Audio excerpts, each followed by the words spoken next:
Hello everyone, কি অবস্থা সবার? আশা করি সবাই ভালো আছেন। সো ভিডিও দেখেই বুঝতে পারতেছেন যে লিটুইনের ডার্ক সাইড নিয়ে কথা বলবো আজকে। প্রত্যেকটা দেশের ডার্ক সাইড এবং পজিটিভ সাইড গুলো থাকে। আসলে এই ভিডিওতে আমি ডার্ক সাইড বলতে লিথুনিয়ার যে ডার্ক সাইড ওইটা মিন করি নাই। আসলে লিথুনিয়া নিয়ে যে স্ক্যাম গুলো হয় আমাদের দেশের বিভিন্ন এজেন্সি যে স্ক্যাম গুলো করে ওইগুলো নিয়ে আমি কথা বলবো। ফার্স্টে আসি মেডিটেশন নাম্বার নিয়ে। অনেকে দেখা যায় বিভিন্ন এজেন্সির মাধ্যমে অ্যাপ্লিকেশন করছেন এবং অফার লেটারও পেয়ে গেছে। আফটার দ্যাট ইউনিভার্সিটি আপনাকে মেডিটেশন নাম্বার প্রোভাইড করতেছে। সো অনেক এজেন্সি দেখতেছি মেডিটেশন নাম্বার ফ্রিলি, ইউনিভার্সিটি যদিও মেডিটেশন নাম্বারটা ফ্রিলি প্রোভাইড করতেছে, বাট বিভিন্ন এজেন্সি ওই মেডিটেশন নাম্বারটা আপনাকে দেওয়ার জন্য ওরা 40,000 টাকা চার্জ করতেছে। মানে একটা মেডিটেশন নাম্বার ফ্রি, ওইটার মধ্যে আবার আপনাকে 40,000 টাকা দিয়ে এজেন্সির মাধ্যমে এটা আনতে হচ্ছে। এটা আসলে টোটালি হরিবল। আসলে কি বলবো, বাংলাদেশের এজেন্সি গুলো এইরকমই স্টুডেন্টের সাথে ফ্রডিং করে থাকে। সো ওইগুলা নিয়ে কিছু বলার, আপনারা জানেন জেনে শুনেও অনেক সময় এইভাবে ক্ষতিগ্রস্ত হন। সো যারা এই ভিডিওটি দেখতেছেন, আপনারা যদি ইন ফিউচার লিটিনাতে অ্যাপ্লিকেশন করেন আর মেডিয়েশন নাম্বারের জন্য কোনো এজেন্সি টাকা চায়, অবশ্যই টাকাও দিবেন না, কারণ মেডিয়েশন নাম্বারের জন্য কোনো টাকা লাগে না। দেন হচ্ছে ফেক ব্যাংক স্টেটমেন্ট, যেটা হলো মেজর ইস্যু লিটিনের জন্য। অনেকে রিসেন্টলি 40,000 থেকে 50,000 টাকা আপনার কাছ থেকে নিতেছে, আপনার ব্যাংকের ম্যাচুরিটি নাই, ব্যাংক ব্যালেন্স নাই। এজেন্সি আপনাকে একটা ব্যাংক স্টেটমেন্ট ফেক একটা ব্যাংক স্টেটমেন্ট এজেন্সি তৈরি করতেছে, তৈরি করে মাইগ্রেসে সাবমিশন করতেছে।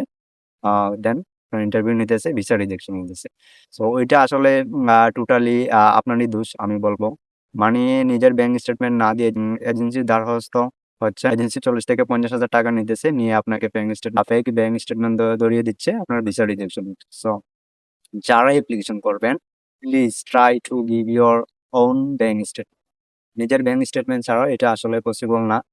যদিও অনেক ক্ষেত্রে ব্যাংক স্টেটমেন্ট দিয়ে মাঝে মধ্যে ভিসা অ্যাপ্রুভাল হয়ে যায়, বাট ম্যাক্সিমাম ক্ষেত্রে রিজেকশন হয়। সো এই যে প্রসেসটা আছে ব্যাংক স্টেটমেন্টের মাধ্যমে লিথুনিয়াতে আসা, এটা সবাই অ্যাভয়েড করবেন। আর প্রিভিয়াসলি আমি যেটা বললাম, মেডিটেশন নাম্বারের জন্য কোনো টাকা লাগে না, but I don't know why you guys are giving money for meditation number, is totally free. So এটা মাথায় রাখবেন, meditation number free. Fake bank statement দিবেন না। ফেক ব্যাংক স্টেটমেন্ট দিলে ভিসা রিজেকশন হবে। এটা সবাই অ্যাভয়েড করার চেষ্টা করবেন। আর আরেক পার্টি বের হইছে লিথুনিয়াতে বিজনেস ভিসা আপনাকে এনে দিবে। আরে ভাই, আপনি যদি লিথুনিয়ার মতো একটা ইউরোপিয়ান দেশে ইনভেস্ট করে আপনি এখানে বিজনেস স্টার্ট করে আসতে চান, এই টাকা দিয়ে হোয়াই নট বাংলাদেশ? এই টাকা আপনি বাংলাদেশে ইনভেস্টমেন্ট করেন, ভালো একটা আর্ন করেন। আপনার কোন দরকার আছে লিথুনিয়াতে আসা? লিথুনিয়ার মতো দেশে এসে আপনি বিজনেস স্টার্ট করবেন, হাও পারেন? এই বিজনেসের প্রলোভন দেখিয়ে, আমি বলবো না এজেন্সির নাম বলবো না, এই এজেন্সি বিজনেসের প্রলোভন দেখে আপনাদের কাছ থেকে টাকা হাতিয়ে নিচ্ছে। কিসের বিজনেস, কিসের কি? একটা মানুষ যদি ইউরোপে বিজনেস সেট করতে পারে, ওর বাংলাদেশে হোয়াই নট বাংলাদেশ? বাংলাদেশেও কেন পারবে না? ভালো একটা বিজনেস সেট করতে পারবে। ইউরোপে একটা বিজনেস করতে হলে অনেক টাকার প্রয়োজন। সো বিজনেসের ভিসা দেখে বিজনেস ভিসা আপনাকে ইউরোপের দেশ ইতিমধ্যে নিয়ে আসবে, এই সেই কাজে বাজে বুঝিয়ে আপনার কাছ থেকে টাকা নিয়ে নিচ্ছে। সো ওইটাও আপনারা অ্যাভয়েড করার চেষ্টা করবেন। আসলে কি বলবো, না আমার বলার মতো কোনো ওয়ার্ডসই নাই। লিথুয়ানিয়া নিয়ে আসলে রিসেন্টলি যে স্ক্যাম গুলো হচ্ছে নিজের চোখে দেখতে পারতেছি। আপনারা প্লিজ অ্যাভয়েড এজেন্সিস, সব এজেন্সিস অ্যাভয়েড করবেন। আর যারা না লিথুনিয়াতে আসবেন, আইদার ভালো কারোর মাধ্যমে প্রসেস করান, আর নিজে চেষ্টা করেন এজেন্সির কাছ থেকে দূরে থাকেন। এজেন্সি আসলে এগুলা নিয়ে অনেক ফ্রড করতেছে। আর last but not the least, আমি কথা বলবো কয়েকটা কলেজ নিয়ে। আসলে কলেজগুলোর নাম বলা উচিত হবে না। আর যারা জানতে চান আমাকে পার্সোনালি নক করবেন, আমি বলে দিব যে কোন কোন কলেজগুলোতে এজেন্সির থ্রুতে স্টুডেন্ট আনতেছে।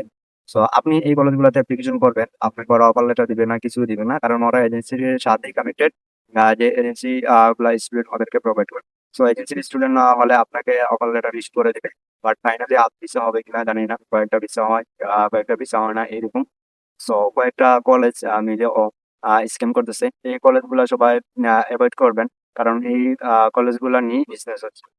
বিভিন্ন এজেন্সি এই কলেজগুলোর সাথে কানেকশন করতেছে, যোগাযোগ করে স্টুডেন্ট, এখানে এজেন্সি একটা ভালো বেনিফিট পাচ্ছে, অ্যান্ড ইউনিভার্সিটি গুলো বেনিফিট পাচ্ছে। আর সবাই চেষ্টা করবেন লিথুয়ানিয়ার বড় বড় যে সিটি গুলো আছে এগুলাতে থাকতে, লাইক ভিলনাস, কাউনাস, ক্লাইপেডা। এটা হলো থ্রি মেইন পয়েন্ট, যেগুলোতে থাকলে মোটামুটি একটা ইনকাম করতে পারবেন। বাট আদার যে মানে বেনেডিজিও, লাইক দিস, সো এটা আছে, না আছে, এগুলো আপনারা টোটালি অ্যাভয়েড করবেন। এগুলাতে ইনকাম তেমন একটা ভালো না। এজেন্সি আপনাকে বলবে এখানে আসো, জব আছে, এই সেই কাজে বুঝে বুঝিয়ে আপনাকে নিয়ে আসবে। বেনিফিট একটা কলেজ মেবি আছে, দেন উটানা একটা কলেজ আছে, এগুলো অ্যাভয়েড করবেন, এগুলোতে জব সিচুয়েশন ভালো না। আর যারাই আসবেন, ক্লাইপেডা, বিজনেস, লার্জেস্ট সিটি, কাউনাস, এই ৩ টা সিরিজে আসার চেষ্টা করবেন। আর যদি আপনার পার্সোনাল কোনো মন্তব্য থাকে তাহলে কমেন্ট বক্সে জানাতে পারেন। আমি উত্তর দেওয়ার চেষ্টা করব।